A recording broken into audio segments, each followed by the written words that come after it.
Hi friends, ಎಲ್ಲರಿಗೂ ನಮ್ಮ ಮನೆ ಕನಸು ಚಾನಲ್ಗೆ ಸ್ವಾಗತ. ಇವತ್ತು ನಾವು ಗಾರ್ಲಿಕ್ ಮಶ್ರೂಮ್ ಬಿರಿಯಾನಿ ಹೇಗೆ ಮಾಡೋದು ಅಂತ ನೋಡೋಣ. ಇದು ಸ್ವಲ್ಪ ಕುಕ್ಕರಿಗೆ ನಾನು ಸ್ವಲ್ಪ ಆಯಿಲ್ ಹಾಕ್ಕೊಂಡಿದ್ದೀನಿ. ಇದು ಗಾರ್ಲಿಕ್ ಪಲಾವ್ ಆಗಿರೋದ್ರಿಂದ ಸ್ವಲ್ಪ ಗಾರ್ಲಿಕ್ ಜಾಸ್ತಿ ಹಾಕೋಬೇಕು. ನಾನಿಲ್ಲಿ 2 ಗಾರ್ಲಿಕ್ ತೊಗೊಂಡಿದ್ದೀನಿ.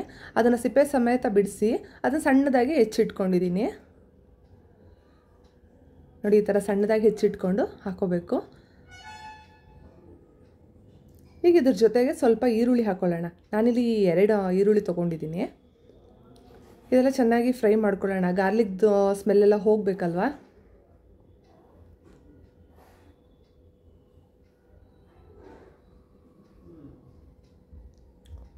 ಎಲ್ಲ ಒಂದು ಸ್ವಲ್ಪ ಫ್ರೈ ಮಾಡ್ಕೊಂಡಾದ್ಮೇಲೆ ಇಲ್ಲಿ ನಾನೊಂದು 4 ಹಸಿಮೆಣ್ಸಿನ್ಕಾಯಿ ತೊಗೊಂಡಿದ್ದೀನಿ. ಬೇಕಾದವರು ಬರೀ ಹಸಿಮೆಣ್ಸಿನ್ಕಾಯಿನೇ ಕೂಡ ಹಾಕೋಬೋದು, ಇಲ್ಲ ಚಿಲ್ಲಿ ಪೌಡರ್ ಬೇಕಾದರೂ ಹಾಕೋಬೋದು, ರೆಡ್ ಚಿಲ್ಲಿ ಪೌಡರ್ ಬೇಕಾದರೂ ಹಾಕೋಬೋದು. ನಾನಿಲ್ಲಿ 2 ಹಾಕ್ಕೊಳ್ತಾ ಇದ್ದೀನಿ, ಟೇಸ್ಟ್ ತುಂಬ ಚೆನ್ನಾಗಿ ಬರುತ್ತೆ ಅಂತ ಹೇಳಿ. ನಾವು ಬರೀ ಹಸಿಮೆಣ್ಸಿನ್ಕಾಯಿ ಯೂಸ್ ಮಾಡೋದ್ರಿಂದ ಇದು ಫುಲ್ ಗ್ರೀನಿಶ್ ಆಗಿ ಬರುತ್ತೆ ಪಲಾವು. ನಾವು ಚಿಲ್ಲಿ ಪೌಡ್ರ್ ಹಾಕೋದ್ರಿಂದ ರೆಡ್ಡಿಶ್ ಆಗಿ ಕಾಣುತ್ತೆ, ಕಲರ್ ಕೂಡ ಚೆನ್ನಾಗಿ ಕಾಣುತ್ತೆ. ಅವಾಗ ನಾನಿಲ್ಲಿ 1/2 ಕ್ಯಾಪ್ಸಿಕಮ್ ಹಾಕ್ಕೊಂಡಿದ್ದೀನಿ. ಒಂದು 1/2 ಸ್ಪೂನ್ ಆಗೋಷ್ಟು ಅರಿಶಿಣ ಪುಡಿ ಹಾಕ್ಕೊಂಡಿದ್ದೀನಿ. ಒಂದು 3 ಪಲಾವ್ ಎಲೆ ಹಾಕಿದ್ದೀನಿ. ನಾನಿಲ್ಲಿ 3 ಟೊಮೊಟೊ ತೊಗೊಂಡಿದ್ದೀನಿ. ಇದನ್ನು ಕೂಡ ಸಣ್ಣದಾಗಿ ಹೆಚ್ಚಿಟ್ಕೊಂಡು ಇವೆಲ್ಲ ಫ್ರೈ ಮಾಡ್ಕೋಬೇಕು.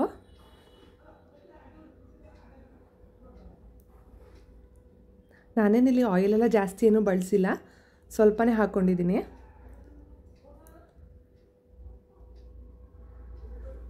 ಈಗ 1/2 ಕಪ್ ಆಗೋಷ್ಟು ಬಟಾಣಿ ತೊಗೊಂಡಿದ್ದೀನಿ. ನಾನಿಲ್ಲಿ ಹಸಿ ಬಟಾಣಿ ತೊಗೊಳೋದ್ರಿಂದ ನಾನು ಲಾಸ್ಟಿಗೆ ಹಾಕಿದ್ದೀನಿ, ಯಾಕಂದರೆ ಬೇಗ ಬೆಂದೋಗತ್ತೆ ಅಂತ ಹೇಳಿ ನಾನಿದೆಲ್ಲ ಟೊಮೊಟೊ ಈರುಳ್ಳಿ ಎಲ್ಲ ಹಾಕೊಂಡ್ಮೇಲೆ ಲಾಸ್ಟಿಗೆ ಹಾಕಿದ್ದೀನಿ ಬಟಾಣಿನ. ಒಂದು ಬಟಾಣಿ ಆದರೆ ಸ್ವಲ್ಪ ಫಸ್ಟಿಗೆ ಅದನ್ನು ಹಾಕೋಬೇಕಾಗತ್ತೆ, ಅದೊಂದು ಸ್ವಲ್ಪ ಚೆನ್ನಾಗಿ ಸ್ಮ್ಯಾಶ್ ಆಗಬೇಕಲ್ವ, ಹಾಗಾಗಿ ಅದನ್ನು ಫಸ್ಟ್ ಹಾಕೋಬೇಕು. ಇದನ್ನು ಬೇಗ ಬೆಂದೋಗೋದ್ರಿಂದ ನಿಧಾನಕ್ಕೆ ಹಾಕಿದ್ರೂ ಕೂಡ ನಡೆಯುತ್ತೆ. ಈಗ ರುಚಿಗೆ ತಕ್ಕಷ್ಟು ಉಪ್ಪು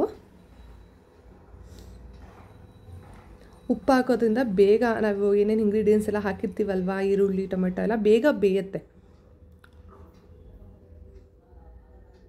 ಈಗ 1 ಸ್ಪೂನ್ ಆಗೋಷ್ಟು ಶುಂಠಿ ಪೇಸ್ಟ್.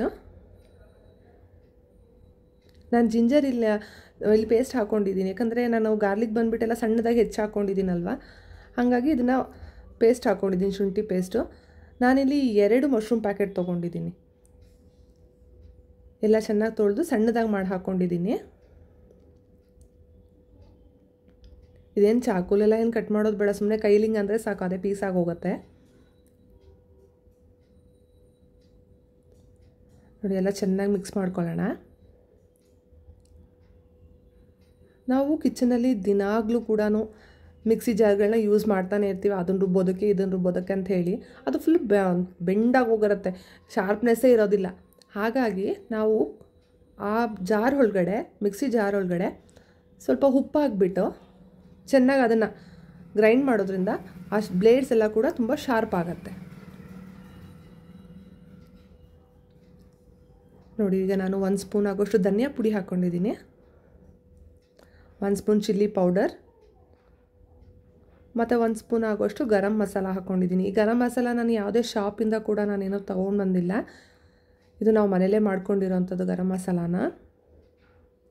ನಾನಿಲ್ಲಿ ಬೇರೆ ನೀವು ನೋಡಿರ್ಬೋದು, ಬೇರೆ ಯಾವುದೂ ಇಂಗ್ರೀಡಿಯೆಂಟ್ಸ್ ನಾನು ಪಲಾವ್ ಸಾಮಾನಿಗೆ ಯೂಸ್ ಮಾಡಿಲ್ಲ, ಯಾಕಂದರೆ ನಾನು ಗರಂ ಮಸಾಲಾಗೆ ನಾನೆಲ್ಲ ಇಂಗ್ರೀಡಿಯೆಂಟ್ಸ್ ಹಾಕಿರೋದ್ರಿಂದ ಅದನ್ನು ಗರಂ ಮಸಾಲ 1 ಟೀ ಸ್ಪೂನಷ್ಟು ಹಾಕ್ಕೊಂಡ್ರೆ ಸಾಕು. ಚಕ್ಕೆ ಲವಂಗ ಎಲ್ಲ ಅದಲ್ಲೇ ಇರುತ್ತೆ, ಬೇರೆ ಏನೂ ಹಾಕೋದು ಬೇಡ. ಈಗ 1 ಬೌಲ್ ಆಗೋಷ್ಟು ನಾನಿಲ್ಲಿ ಕರ್ಡ್ ತೊಗೊಂಡಿದ್ದೀನಿ. ಕರ್ಡ್ ಹಾಕೋದ್ರಿಂದ ಈಗ ಅಕ್ಕಿ ಹಾಕಿ ನಾವೆಲ್ಲ ಇದು ಮಾಡಿದಾಗ ಅದು ಒಂದಕ್ಕೊಂದು ಅಂಟಿಸೋದಿಲ್ಲ, ತುಂಬ ಉದುದ್ರಾಗಿ ತುಂಬ ಚೆನ್ನಾಗಿ ಬರುತ್ತೆ. ನಾನು ಆಲ್ಮೋಸ್ಟ್ ಪಲಾವ್ ಎಲ್ಲ ಮಾಡೋದಕ್ಕೆ ಕರ್ಡೇ ಜಾಸ್ತಿ ಯೂಸ್ ಮಾಡ್ತೀನಿ, ನಾನು ಕಾಯಿ ಅಷ್ಟು ಯೂಸ್ ಮಾಡಲ್ಲ. ನಾನಿಲ್ಲಿ 1 ಕಪ್ ಆಗೋಷ್ಟು ಅಕ್ಕಿ ತೊಗೊಂಡಿದ್ದೀನಿ.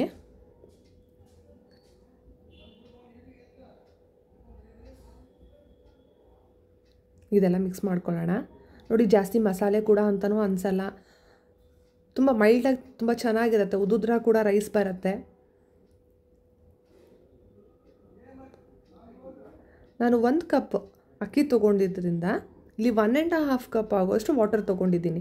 ಯಾಕಂದರೆ ನಾನು 1 ಬೌಲ್ ಆಗೋಷ್ಟು ಕರ್ಡ್ ಕೂಡ ಹಾಕಿದ್ನಲ್ವ, ಹಾಗಾಗಿ 1.5 ಕಪ್ ಆಗೋಷ್ಟು ಮಾತ್ರ ವಾಟರ್ ಹಾಕಿದ್ದೀನಿ.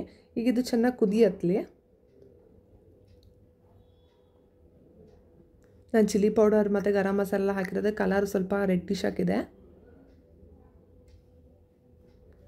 ನಾನು ಬೇರೆ ಇಲ್ಲಿ ಯಾವುದು ಚಕ್ಕೆ ಲವಂಗ ಏನೂ ಹಾಕಿಲ್ಲ, ಜಸ್ಟ್ ಅದೊಂದು ಗರಂ ಮಸಾಲ ಪೌಡ್ರ್ ಹಾಕ್ಕೊಂಡ್ರೆ ಸಾಕು, ಬೇರೆ ಏನೂ ಬೇಡ. ಈಗ ಸ್ವಲ್ಪ ಕೊರಿಯಂಡರ್ ಹಾಕಿ ಲಾಸ್ಟಲ್ಲಿ ಈಗ ಲಿಡ್ ಕ್ಲೋಸ್ ಮಾಡಿಬಿಡೋಣ. ಒಂದು 2 ವಿಷಲ್ ಬಂದರೆ ಸಾಕು. ಇದೇನೇನು ಆಗ್ತಾಯಿದೆ. ಸೊ ನಾವು ಹೇಳೋ ಟಿಪ್ಸ್ ಕೂಡ ಟ್ರೈ ಮಾಡಿ, ನೀವೇ ಹೇಳ್ತೀರಾ ಮಿಕ್ಸಿ ಜಾರೆಲ್ಲ ಹೇಗೆ ಆಗಿರುತ್ತೆ ಅಂತ ಹೇಳಿ.